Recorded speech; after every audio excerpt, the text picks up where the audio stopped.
एक दिन मैंने ओशो से खुदा का पता मांगा।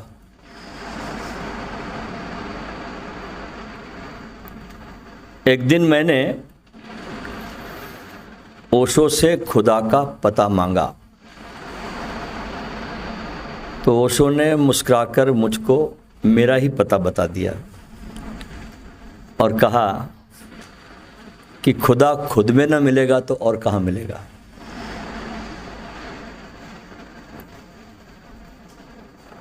जब ओशो से मैंने उनकी रोशनी मांगी, जब ओशो से मैंने उनकी रोशनी मांगी तो उन्होंने मुझको खुद ही जल जाने को कहा।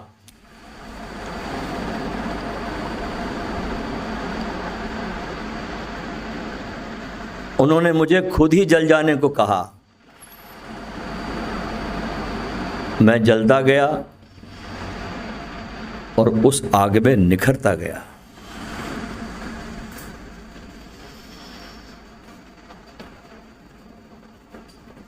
अमृता प्रीतम की ओशो के लिए बहुत प्रेम की चाशनी में डूबी हुई बहुत सी पंक्तियां हैं। अमृता प्रीतम एक बहुत रेबेलियस महिला, राज्यसभा की सांसद रह चुकी थी। साहित्य में उसका कोई मुकाबला नहीं। बहुत से सूफी संतों के ऊपर पंजाबी भाषा में उनके बहुत किताबें मिलती हैं। विशेष रूप से उनकी एक किताब बहुत प्रसिद्ध है ओशो पर, जो बहुत गजब लिखी है। इन्हें अगर मुझे कोई पूछे कि सबसे अच्छी पुस्तक किसी लेखक ने अगर ओशो पर लिखी होगी तो कौन सी लिखी होगी, तो मैं कहूँगा अमृता प्रीतम की मन मिर्जा तन साहिबा। ये उन्होंने सदगुरु ओशो पर किताब लिखी है और इसमें उन्होंने कुछ बहुत सी मिस्टीरियस सितारों के संकेत, मेरी यात्रा, ऐसा बहुत सा जिक्र ओशो के बारे में कहा। बहुत अद्भुत पुस्तक है, जरूर पढ़ना। एक भगवत गीता की तरह ये किताब है। तो ये बहुत प्रेम करती थी ओशो से, लेकिन मुलाकात नहीं हो पाई, एक अलग बात है। खुशी से बहुत हुई मुलाकात होने की, लेकिन होने को जो मंजूर है वही होता है। मुलाकात हो नहीं पाई, लेकिन प्रेम इसका बहुत था ओशो के प्रति और कुछ किताबों की भूमिका भी इन्होंने ओशो की पुस्तकों के लिए लिखी है। तो बहुत प्रेम की चाशनी में डूबी हुई कुछ पंक्तियां हैं उनकी। एक जगह वो कहती है कि ओशो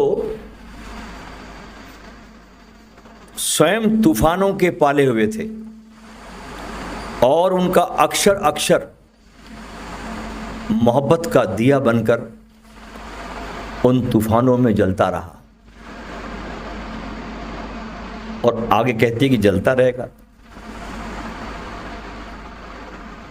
आगे कहती है, कह दो मुखालिफ हवाओं से, कह दो कि मोहब्बत का दिया जो ओशो ने जलाया था वो जलता रहेगा। सदगुरु क्या करता है? अंधेरी रोशनी में मोहब्बत का एक दीप जलाता है। मोहब्बत ही एकमात्र रोशनी है, बाकी सब अंधकार है। अगर आपने इश्क को नहीं जिया, मोहब्बत को नहीं जिया संसार में, तो एक ढोर में आप में कोई कमी नहीं है। क्योंकि प्रेम परमात्मा का स्वभाव है, प्रेम परम रूपा है। नारद कहते हैं भक्ति सूत्र में कि उस परमात्मा को पाना हो तो पहले खुद बहुत अतिशय प्रेम से भर जाओ, उसके बाद ही तुम उस परम प्रेम स्वरूपा को तुम पा सकते हो। अनंत अनंत काल बीत जाते हैं दोस्तों, तब जाकर कोई सद्गुरु होता है। सिद्ध तो बहुत होते हैं, अनुभव बहुत लोगों को होते हैं। कुछ लोग अनुभवों के बाद अपने को छिपाने के लिए पागल होने का ढोंग भी कर लेते हैं, जैसे मग्गा शाह ने किया था। बहुत लोग छिपा लेते हैं अपने को, क्योंकि उनको पता है कि जो घटा है इसको लोगों तक पहुंचाना करीब करीब असंभव घटना है। क्योंकि लोग अपने कामनाओं में, इच्छाओं में, सपनों में, वासनाओं में इस कदर रसलीन है, इस कदर रसलीन है कि उनकी नींद को तोड़ना बहुत बड़ी कला है। और जो श्रेष्ठतम सद्गुरु होते हैं वे इस कला को बखूबी जानते हैं। तो सिद्ध तो बहुत लोग होते हैं, परमात्मा को तो बहुत लोगों ने पाया, आज भी पाते हैं। ऐसा नहीं कि पहले ही लोगों ने पा लिया अब नहीं पा सकते, ऐसा कुछ नहीं है। सिद्ध तो बहुत होते हैं, लेकिन गुरु कोई कोई होता है। सिद्ध वो जिसने सत्य को जाना, जान लिया। सद्गुरु वो जिसने जाना ही नहीं, दूसरों को जनाया भी। सिद्ध वो जिसने स्वयं को पा लिया। सद्गुरु वो जिसने पाया भी और बांटा भी। सिद्ध स्वयं तो लीन हो जाता है परमात्मा के विराट इस सागर में, उसकी अनंत सत्ता में। लेकिन वो जो मनुष्यता की भटकती हुई भीड़ है, अज्ञान में, अंधकार में, उसको मदद नहीं कर सकता सिद्ध। सिद्ध जैसे ऐसे ही, जैसे मान लो छोटी सी कोई डोंगी, उसमें एक आदमी बैठ सकता है। सिद्ध अपनी डोंगी लेता है, बैठता है अपनी डोंगी में अकेला, मौज लेता है अपनी। उसमें दो की सवारी नहीं हो सकती, वो अकेला ही जाता है। सद्गुरु का जो जहाज है वो महायान है, उसमें अनंत लोग बैठ सकते हैं। ये नौका बहुत बड़ी है और उसमें बहुत लोग समा जाते हैं, जिनमें भी साहस है, क्योंकि अज्ञात की यात्रा है। कल क्या होगा इस रास्ते पर कुछ पता नहीं, खतरे बहुत है। लेकिन जो खतरों से खेलता नहीं वो जीवन को पाता भी नहीं।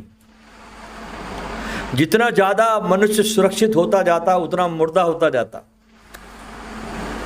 और जितना जो रिस्क लेता है, खतरों में खेलता है, उतना जीवंत होता है।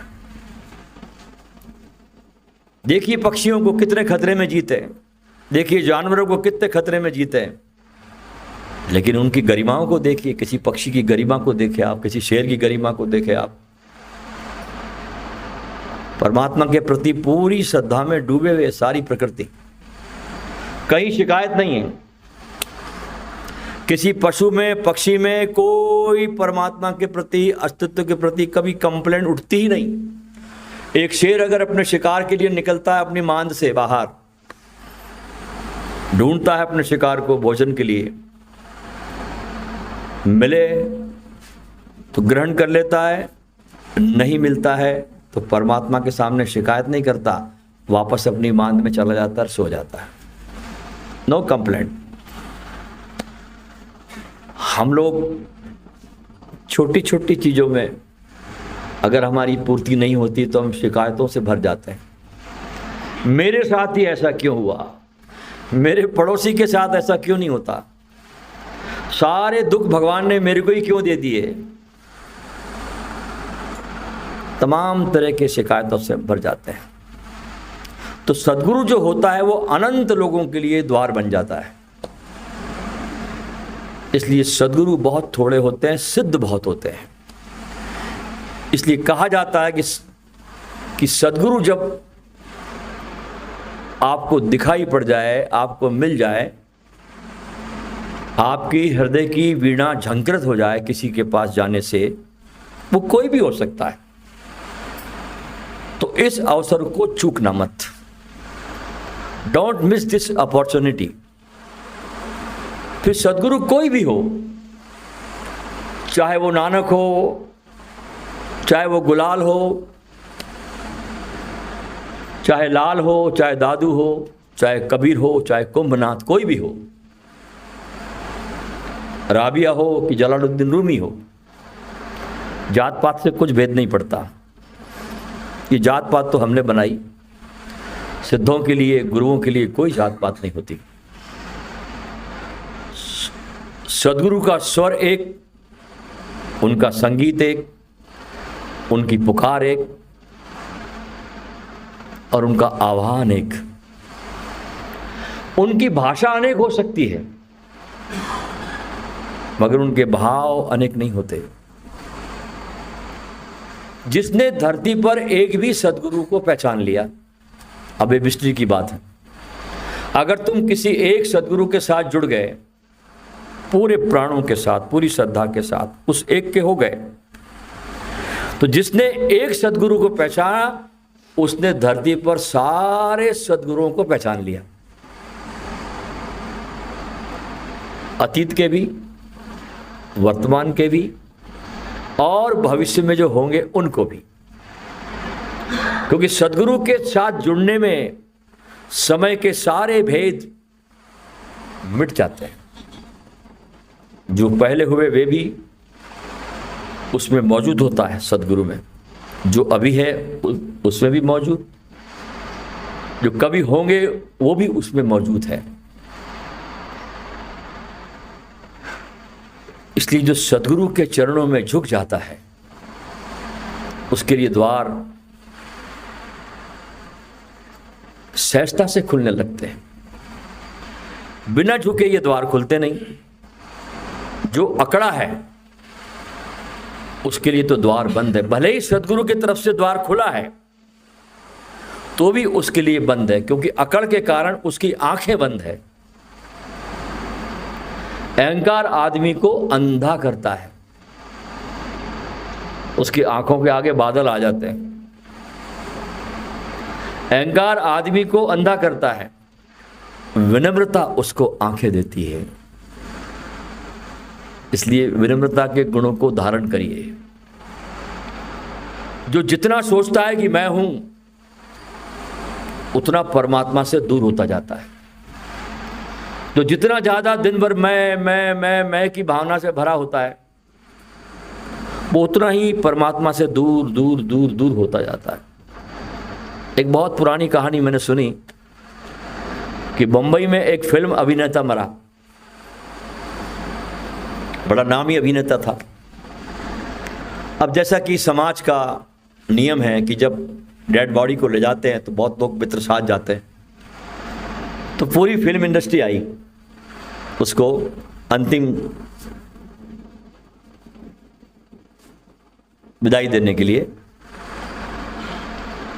तो उस लाश को चिता पे रखने के पहले कुछ दो शब्द बोले जाते हैं उसके लिए, जो चला गया। तो उस भीड़ में से फिल्म कलाकारों की पूरी मंडली थी, एक आदमी खड़ा हुआ। उसने कहा, ये मैं ही था जिसने इस आदमी को, जो गया है ना, इसको मैंने बिहार से लाया, अपने पैसे खर्च करके टिकट दी, मैंने उसको बंबई बुलाया। बोले ये मैं ही था जिसने इसको रहने के लिए कुटिया दी मेरे घर के पास में। ये मैं ही था जिसने इसको डायरेक्टर से मिलवाया। ये मैं ही था जिसने इसको पहली फिल्म में अच्छा रोल दिलाया। वो बात कह ही रहता ऐसी मैं की, तो कहते मुर्दा उठ के खड़ा हो गया। कहा भाई ये बता कि मर कौन रहा है, तू या मैं? कौन मर रहा है, मैं मर रहा हूं या तू मर रहा है? तो ये मैं की जो भाषा है, मैं की जो बात है, ये एक डेड बॉडी भी नहीं सुन सकती। और हम दिन भर मैं इसलिए जो बकरी बहुत ज्यादा मैं करती है वही कटती है, ख्याल रखना। तो विनम्रता हमको आंख देती है। जो जितना सोचता है मैं हूं मैं हूं मैं हूं, उतना ही परमात्मा से बहुत दूर चला जाता है। और जितना जानता है कि मैं नहीं हूं, बस वही है। जैसे मैंने अभी आपसे प्रयोग करवाया पिछला, उसमें यही कराया कि तेरी मर्जी पूरी हो, उतना ही हमको परमात्मा के निकट सरकने की सुविधा मिलती है। उतनी उपासना आपकी होने लगती, जितना आप निकट सरकते हो, जितना आप परमात्मा के निकट सरकते हो, अपने मैं भाव को विसर्जित करते हो, गुरु और आपके बीच ऊपर उपनिषद जन्म लेता है। उपनिषद क्या है? उपनिषद है गुरु और शिष्य के बीच घटा हुआ प्रेम भरा संवाद। उपनिषद शब्द का अर्थ ही है कि गुरु के पास बैठना, बस बिना किसी कामना के बैठना। गुरु के पास बैठने का ही अपना एक आनंद। कुछ पाना है गुरु से, कुछ मिलेगा इससे। जिसका इस भाव पर ध्यान है उसको गुरु से कभी कुछ नहीं मिलता। लेकिन जिस व्यक्ति के भीतर ये भाव बनता है कि बस गुरु के पास बैठने में, इनके पास होने में ही आनंद है, उसको बहुत कुछ मिलने लगता है। तुम्हारी कामना की दीवारें तुमको रोक देती है, उस ऊर्जा को तुम्हारी तरफ आने नहीं देती। कामना की दीवार बन जाती है और ऊर्जा तुम तक आती नहीं। तो जितना तुम मैं भाव को छोड़ते हो, तो तुम्हारे और गुरु के बीच में उपनिषद जन्म लेने लगता है। उतनी निकटता बढ़ने लगती है, उतना सामीप्य बढ़ने लगता है। और जिसने पूरी तरह से जाना कि मैं नहीं हूं, वो परमात्मा हो जाता है। सिद्ध भी जाता है परमात्मा के उस किनारे पर, लेकिन लौटता नहीं। वो गया तो गया। इसलिए जैन और बौद्ध शास्त्रों ने ऐसे सिद्धों को क्या नाम दिया? अरहत। गए सो गए, फिर वे लौटते नहीं। जो खबर देने को भी नहीं लौटते। डूबे सो डूबे, इस किनारे फिर वो लौटते नहीं। जो उस किनारे से लौटकर वापस तुम्हारे किनारे पे आया, उसको कहते हैं बोधिसत्व। जैनों में कहा गया तीर्थंकर, बौद्धों में कहा गया बोधिसत्व। जैनों ने तीर्थंकर कहा, इसलिए जैनियों में 24 तीर्थंकरों की बात चलती है। ऋषभनाथ, पार्श्वनाथ, इन सब पूरी श्रृंखला है उनकी। नेमिनाथ और अंतिम तीर्थंकर भगवान महावीर। यहां भी 24 तक परंपरा आई और फिर रुक गई। अब अगर हम देखें 24 तीर्थंकरों के बाद जो इनके पीछे जो फौज खड़ी होती है सारे जैन लोगों की, तो उनके चेहरों को देखकर लगता नहीं कि कभी कोई इन्होंने महावीर को जाना होगा या महावीर को पहचाना होगा।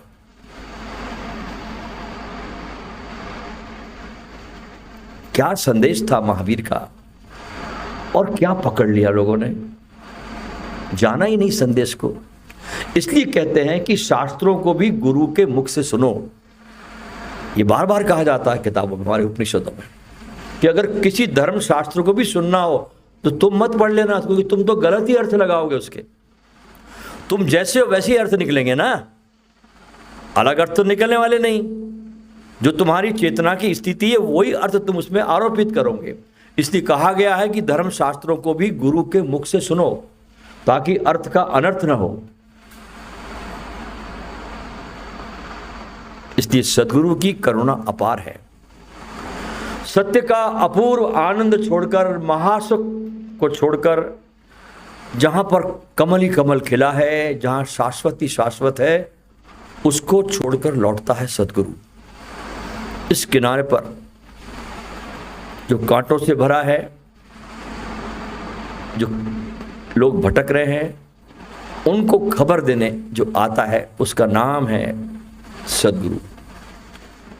और ऐसे जीवंत सद्गुरुओं के साथ अगर तुम एक कदम भी उठा लो, ऐसे जीवंत सद्गुरुओं के साथ अगर तुम एक कदम भी उठा लो तो तुम्हारे जीवन में पूर्णिमा आ जाती है। तुम्हारे जीवन में पूर्णिमा आ जाती है। ऐसे तो अमावस और पूर्णिमा में सिर्फ 15 दिन का फर्क है। अमावस और पूर्णिमा में 15 दिन का फर्क है, लेकिन मैं जिस अमावस और जिस पूर्णिमा की आपसे बात कर रहा हूं उसमें बस एक कदम का ही फासला है। इसको तो 15 दिन लगते हैं अमावस को पूर्णिमा बनने में, लेकिन मैं जिस पूर्णिमा की बात आपसे करने लगा हूं उसमें एक कदम का ही फासला है। समर्पण यानी पूर्णिमा और अहंकार यानी अमावस, एक कदम। और सब तुम्हारे पर निर्भर है। स्वयं को पकड़े बैठे रहो तो तड़पते रहोगे, भटकते रहोगे, फिर रात का कोई अंत नहीं, फिर कब सुबह होगी कुछ पता नहीं। लेकिन अगर कहीं चरण पालो सौभाग्य से, और जहां तुम्हारा प्रेम उमगे, जहां श्रद्धा जन्मे, तो साहस करना, दुस्साहस करना, जोखिम उठा लेना, झुक जाना, क्योंकि उसी झुक जाने में जीत है। मिट जाना, क्योंकि उस मिट जाने में ही जीवन छिपा है। जैसे बीज में सब कुछ छिपा रहता है। एक बीज पूरी पृथ्वी को हरियाली से भर सकता है, इतनी संभावना उसमें। लेकिन वो कब खिलता है? जब टूटता है, जब झुकता है, जमीन में प्रवेश करता है, बारिश की बूंदों को आत्मसात करता है, आने देता है, पुकारता है, बड़ी प्यास से पुकारता है। बारिश का पानी जमीन को तोड़कर उसकी तरफ जाता है। जिस क्षण शिष्य गुरु को पा लेता है उसी क्षण वो अद्वितीय हो जाता है। जिस क्षण शिष्य गुरु को पा जाता है उसने परमात्मा का द्वार पा लिया। गुरु को पा लिया मतलब परमात्मा को पा लिया। अब दूरी नहीं रही, अब फासला नहीं रहा, बस पहुंच गए एक कदम और। इसलिए गुरु को हमने सदियों सदियों से भगवान कहा है, ऐसे नहीं कह दिया। कारण है क्योंकि गुरु आखिरी पड़ाव है, उसके बाद बस एक कदम और परमात्मा। शिष्यत्व की बस एक ही कला है, ध्यान से सुनना। शिष्यत्व की एक ही कला है, उसे अपने गुरु के सामने झोली को फैलाना आ जाए। अन्यथा लोग महावीर के सामने भी अपनी झोली को पीछे छुपाते छुपाते ऐसे ही मर गए। लोग बुद्ध के सामने भी अपनी झोली को पीछे छुपा करके बैठे रहे, ऐसे ही मर गए। झोली को फैला देना यानी अपने अहंकार को समर्पित कर देना है गुरु के चरणों में।